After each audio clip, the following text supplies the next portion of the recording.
dalam Kristus. Salam jumpa berkah dalam. Bersama saya, Polikarpus Rerawowa dari Gereja Kristus Raja Baciro.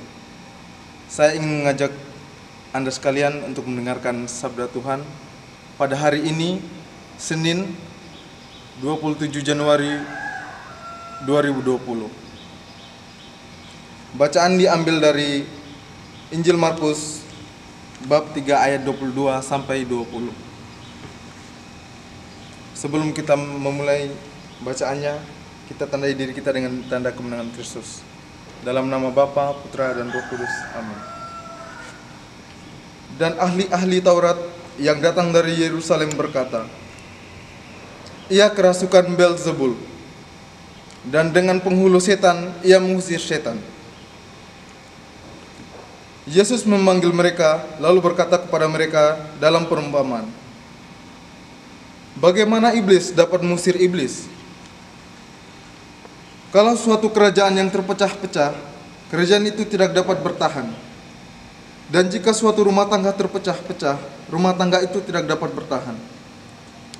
Demikianlah juga kalau iblis berontak, melawan dirinya sendiri, dan kalau ia terbagi-bagi, ia tidak dapat bertahan, melainkan sudahlah tiba kesudahannya.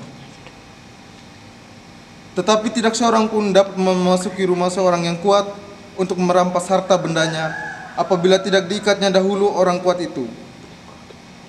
Sesudah itu, barulah ia dapat merampok rumah itu.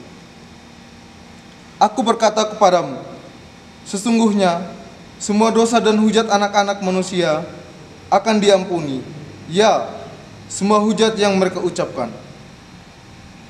Tetapi apabila seorang menghujat Roh Kudus, ia tidak mendapat ampun selama-lamanya, melainkan bersalah karena berbuat dosa kekal."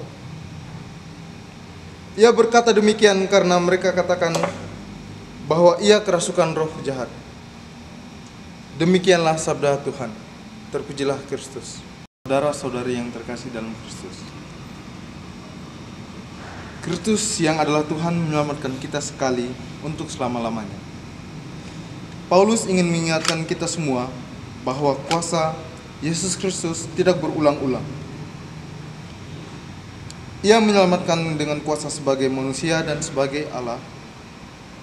Meskipun demikian, kita pasti mempunyai pertanyaan dan keraguan atau misteri, tetapi iman kita akan membuat keselamatan yang dianugerahkan Yesus menjadi berdaya guna.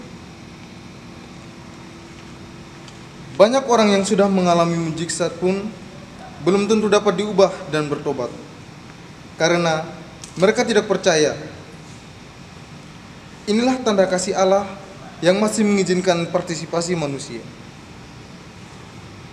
Cobalah melihat berkat-berkat kecil setiap hari, supaya kita dapat melihat berkat Allah yang besar juga. Jika kita sering melihat dan bersyukur atas berkat itu, maka kita akan lebih bersukacita dalam hidup kita. Setan suka berkocol dalam pikiran sempit manusia dan menghalangi kita. Marilah kita berdoa. Ya Yesus, ajarilah kami percaya pada hal-hal kecil yang Engkau anugerahkan kepada kami, supaya kami selalu bersyukur dan menunjukkan syukur kami itu dalam iman dan perbuatan. Demikian Injil hari ini, renungan hari ini, berkah dalam.